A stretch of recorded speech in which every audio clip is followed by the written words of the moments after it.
নরসিংদীর মনোহরদীতে চিত্রশিল্পী কাজী ফাউন্ডেশনের পক্ষ থেকে শতাধিক হতদরিদ্র মানুষের মাঝে ঈদ সামগ্রী বিতরণ।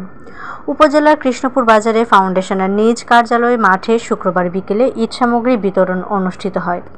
চিত্রশিল্পী কাজী ফাউন্ডেশনের চেয়ারম্যান কাজী আবুল কাশেম এর সভাপতিত্বে ও আরিফুল ইসলাম দিদারের সঞ্চালনায় অনুষ্ঠানে বক্তব্য রাখেন নরসিংদী সরকারি কলেজের সাবেক ছাত্রনেতা খ.ম. কামরুল ইসলাম, খাদ্য কর্মকর্তা শরীফুল ইসলাম সোহেল, কৃষ্ণপুর ইউনিয়ন বিএনপি সাধারণ সম্পাদক সাখাওয়াত হোসেন গোলাপ, প্রভাষক মোহাম্মদ রফিকুল ইসলাম সরকার, সরকারি অধ্যাপক সৈয়দ নূর হোসেন, সহকারী অধ্যাপক আব্দুস সাত্তার সহ আরও উপস্থিত ছিলেন কৃষ্ণপুর ইউনিয়নের গণ্যমান্য ব্যক্তিবর্গ।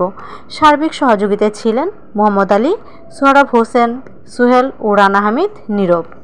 আমরা অতি আনন্দ সহিত জানাচ্ছি চিত্রশিল্পী কাজী ফাউন্ডেশনের উদ্যোগে আয়োজিত আজকের এই প্রতিষ্ঠানের প্রতিষ্ঠাতা জনাব কাজী আবুল হাশেম তার ব্যক্তিগত উদ্যোগে আমাদের সকলের সহযোগিতায়, আপনাদের এলাকাবাসীর সহযোগিতায় যে একটা মহৎ কাজ করেছেন, এটা আমরা নয়, এটা প্রশংসা দাবিদার কিন্তু আপনার এলাকাবাসী। কৃষ্ণপুর ইউনিয়ন, নরসিংদী জেলা, সারা বাংলাদেশ আজকে প্রচার হবে যে আপনাদের এলাকার কৃতি সন্তান আবুল কাশেম উনি নিজেই এই হতদরিদ্রদের মাঝে ঈদ সামগ্রী বিতরণ করেছেন।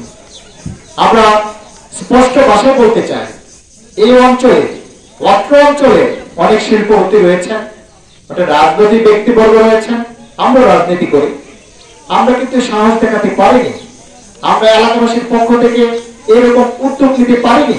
যেটা নিয়েছেন উনি আমাদেরই এলাকার সন্তান, এই আপনাদের এলাকার সন্তান কাজী আবুল কাশেম, ওনাকে আমরা সকলে, এলাকাবাসী সকলে আমরা অভিনন্দন জানাই।